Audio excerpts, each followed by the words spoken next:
ॐ शुक्लाम्बरधरं विष्णुं शशिवर्णं चतुर्भुजं प्रसन्नवदनं ध्यायेत् सर्वविघ्नोपशान्तये। यस्य द्विरदवक्त्राद्यः पारिषद्यः परस्सतं विघ्नं निघ्नन्ति सततं विश्वक्सेनं तमाश्रये। व्यासं वसिष्ठनप्तारं शक्तेः पौत्रमकल्मषं पराशरात्मजं वन्दे सुखतातं तपोनिधिं। व्यासाय विष्णुरूपाय व्यासरूपाय विष्णवे नमो वै ब्रह्मनिधये वासिष्ठाय नमो नमः। अविकाराय शुद्धाय नित्याय परमात्मने सदैकरूपरूपाय विष्णवे सर्वजिष्णवे।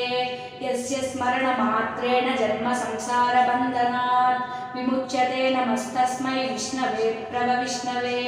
ॐ नमो विष्णवे प्रभविष्णवे। श्रीवैशम्पायन उवाच श्रुत्वा धर्मानशेषेण पावनानि च सर्वशः युधिष्ठिरः शान्तनवं पुनरेवाभ्यभाषत।